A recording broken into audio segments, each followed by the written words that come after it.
पिथौरागढ़ जनपद के प्रभारी निरीक्षक कोतवाली धारचूला कुंवर सिंह रावत के द्वारा माननीय न्यायालय से एनडीपीएस एक्ट के अंतर्गत जारी गैर जमानती वारंट के अनुपालन में वारंटी अभियुक्त वीरेंद्र सिंह निवासी ग्राम दर थाना धारचूला को गलाती रोड धारचूला से गिरफ्तार कर माननीय न्यायालय के समक्ष प्रस्तुत किया गया।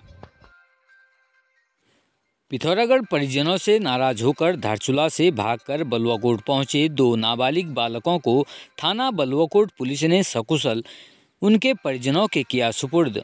थाना बलुआकोट पुलिस को दो नाबालिग बालक 11 वर्ष और 8 वर्ष बलुआकोट बाजार में संदिग्ध अवस्था में भटकते हुए मिले।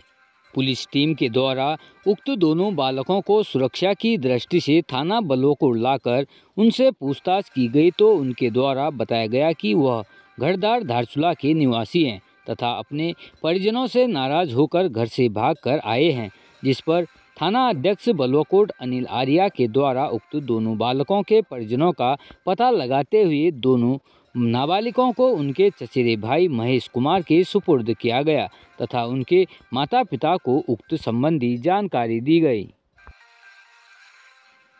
पिथौरागढ़ पुलिस ने सार्वजनिक स्थान में हो हल्ला करने तथा लोगों से लड़ाई झगड़ा कर शांति व्यवस्था भंग करने वाले व्यक्ति को किया गिरफ्तार। वहीं यातायात नियमों का उल्लंघन करने और मिशन मर्यादा के तहत कुल 89 लोगों के विरुद्ध की कार्रवाई। पिथौरागढ़ जनपद क्षेत्रांगत सड़क दुर्घटनाओं पर प्रभावी रूप से अंकुश लगाने हेतु शराब के नशे में वाहन चलाने, स्टंट ड्राइविंग करने और यातायात नियमों का उल्लंघन करने, सरेआम उत्पात मचाने, लड़ाई झगड़ा कर शांति व्यवस्था भंग करने वालों के विरुद्ध कड़ी वैधानिक कार्रवाई की जा रही है। पिथौरागढ़ भारतीय सेना में 432 इंडिपेंडेंट इंजीनियरिंग स्क्वाड्रन पर सेवारत सैनिक पंकज सिंह, जो कि जम्मू पर ड्यूटी के दौरान एक दुखद हादसे का शिकार होकर देश सेवा के दौरान शहीद हो गए, जिनका बीते दिवस पार्थिव शरीर चौथे दिन शाम तक जनपद स्थित उनके आवास पवन विहार कॉलोनी बीण पहुंचा। शहीद सैनिक पूर्व सैनिक श्याम सिंह के छोटे पुत्र थे। विगत 2 साल पूर्व ही उनका विवाह हुआ था और अभी उनका 6 माह का छोटा एक बच्चा भी है। आज अंतिम संस्कार मुआनी पर पूरे सैनिक सम्मान के साथ किया जाएगा। बता दें कि पूर्व सैनिक संगठन पिथौरागढ़ के द्वारा देश सेवा पर शहीद होने वाले जवानों के पार्थिव शरीर को जल्द से जल्द हवाई मार्ग से घर लाने की बात को पूर्व में कई बार शासन प्रशासन तथा सेना के सम्मुख रखा गया था, लेकिन इसके बाद भी शहीदों की इस प्रकार की अपेक्षा सरकार, प्रशासन और सेना की कार्यप्रणाली पर एक प्रश्न चिन्ह खड़ा करता है। संगठन द्वारा बताया गया कि वह पुनः इस बात को पुरजोर तरीके से संगठन के द्वारा उठाया जाएगा। पिथौरागढ़ शिकायतकर्ता ममता बोरा निवासी बेरीनाग के द्वारा थाना बेरीनाग में तहरीर दी गई कि उन्हें एक अज्ञात नंबर से कॉल आया, जिनके द्वारा स्वयं को वादनी का जीजा बताकर कुल 95,999 रुपये की ऑनलाइन धोखाधड़ी की गई। वादनी के द्वारा दी गई तहरीर के आधार पर थाना बेरीनाग में धारा 420 भादवी के अंतर्गत मुकदमा पंजीकृत किया गया, जिस पर पुलिस टीम के द्वारा साइबर सेल की मदद से गहन सुरागसी करते हुए प्रकाश में आई एक महिला अभियुक्ता मजीदन पत्नी इसब निवासी ग्राम बामनी थाना जुरहरा जिला दिग राजस्थान को उसके घर से हिरासत में लेकर धारा 41 को सीआरपीसी का नोटिस तामील कराया गया। उत्तराखंड के बागेश्वर में नशा मुक्ति अभियान के तहत एसओजी को एक और बड़ी सफलता हाथ लग गई है। चेकिंग के दौरान 2 युवक 1.5 किलो चरस के साथ पुलिस के हत्थे चढ़ गए, जिन्हें न्यायालय के समक्ष पेश किया गया। न्यायालय के आदेश के बाद अल्मोड़ा जेल भेजा गया।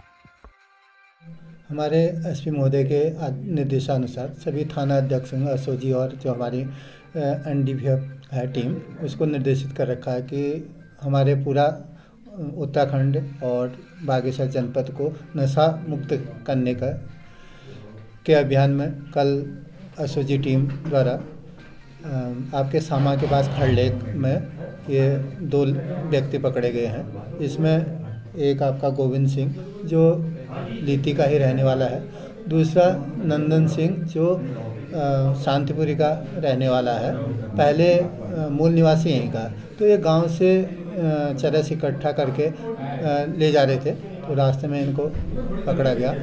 और जो गोविंद सिंह है उसके पास से 752 ग्राम तथा जो दूसरा व्यक्ति है नंदन सिंह उससे 692 ग्राम जो है चरस बरामद की मौके पर। और इस समय उनको आप जो है माननीय न्यायालय में पेश करके रिमांड के लिए भेजा जा रहा है। सर इसकी कॉस्ट क्या होगी, इंटरनेशनल कॉस्ट? इसकी 1.5 लाख के करीब है इसकी कॉस्ट। ये सर पहली बार पकड़े गए हैं, इससे पहले भी इनका क्राइम रिकॉर्ड किया रहा है? अभी तक तो संज्ञान में आया है, पहली बार पकड़े गए हैं, और अगर इनका कोई क्राइम होगा तो वो हम रिपोर्ट ले रहे हैं। तो क्या कोई बड़े गिरोह से कोई लिंक इनका सामने आया है या लोकल लेवल पर या बड़े लेवल पर? ये बड़े लेवल पर तो इनका कोई अभी फ़िलहाल नहीं आया लिंक। ये गांव से इकट्ठा करके थोड़ा थोड़ा ले जा रहे थे। कहाँ बेचने की इरादे से थे? ये नीचे ले जाते हैं, हल्द्वानी से आगे जो है। उत्तराखंड के रामनगर क्षेत्र में सड़क दुर्घटना में एक युवक की दर्दनाक मौत हो गई, वहीं दूसरा युवक गंभीर रूप से घायल हो गया। वहीं दूसरी घटना में एक युवक का शव सिंचाई नहर में मिलने के बाद इलाके में हड़कंप मच गया। घटना के बाद दोनों मृतकों के परिजनों में जहां एक और कोहराम मचा हुआ है, तो वहीं पुलिस दोनों मामलों की जांच में जुट गई है। आपको बता दें कि कालाडूंगी थाना क्षेत्र के अंतर्गत ग्राम बंदरजुड़ा बेल पोखरा कैलाश चंद्र आर्या अपने ही गांव में रहने वाले अपने दोस्त सागर पंत के साथ स्कूटी से अपने घर जा रहे थे। इसी बीच रास्ते में जेसीबी मशीन से स्कूटी की जोरदार भिड़ंत होने के बाद दोनों लोग गंभीर रूप से घायल हो गए, जिन्हें उपचार के लिए तुरंत प्राथमिक स्वास्थ्य केंद्र उपचार के लिए मौके पर लोगों के द्वारा ले जाया गया, लेकिन चिकित्सकों ने कैलाश चंद्र को मृत घोषित कर दिया। वहीं दूसरी घटना में रामनगर के मोहल्ला मोती महल हिमांशु का शव मोहल्ला गुलरघट्टी क्षेत्र में स्थित एक सिंचाई नहर से शव बरामद हुआ। घटना की जानकारी मिलने के बाद दमकल विभाग एवं पुलिस कर्मियों ने सिंचाई नहर में पड़े शव को बाहर निकालकर उसकी शिनाख्त के प्रयास किए, जिसमें मृतक की शिनाख्त हिमांशु के रूप में हुई। घटना की जानकारी पुलिस के द्वारा परिजनों को दी गई। मामले में मृतक के परिजनों के द्वारा हिमांशु की हत्या की आशंका जताते हुए पुलिस से न्याय की गुहार लगाई है। और रास्ते में जा रहे थे स्कूटी से और जेसीबी से टक्कर हुई, डेथ हो गई। क्या नाम था आपके भतीजे का? कैलाश चंद्र आर्य। और एक घायल भी हुआ है? एक घायल भी हुआ है, सागर पंत। उसकी क्या हालत है? अब वो शायद हल्द्वानी रेफर कर पास। सुबह 7 बजे मिला, शाम को 7 बजे गया था हिमांशु, सुबह 4 बजे मिला है। कहाँ पे मिला? ये छोटा नया पुल के नीचे, और उसकी पैंट उतरी थी और चप्पल उतरी थी। ये ढूंढा तो फिर उसके कपड़े मिले तो हम थाने आ गए। थाने पता चला तो ऐसी बात हुई है। ऐसी बात हुई है, पूरी बताओ। मतलब उसकी बॉडी मिली है थाने में, वो पता चला। फिर हमने फिर यहाँ को फिर कार्रवाई करी है। फिर हम यहाँ थाने से उसकी बॉडी लेने के लिए यहाँ को आ गए। सख्त तो मतलब क्या हुआ, पैंट उतार रखी, मतलब इसका क्या हुआ, फिर पैंट कैसे क्यों उतरी उसकी? नहीं तो इतनी टाइट पैंट कैसे उतर जाएगी? ये पैंट उतर का तो मतलब ही नहीं हुआ है, कच्छा भी नहीं है इसके शरीर में। तो हिमांशु क्या लगता था तुम्हारा? मेरा साला हुआ हिमांशु।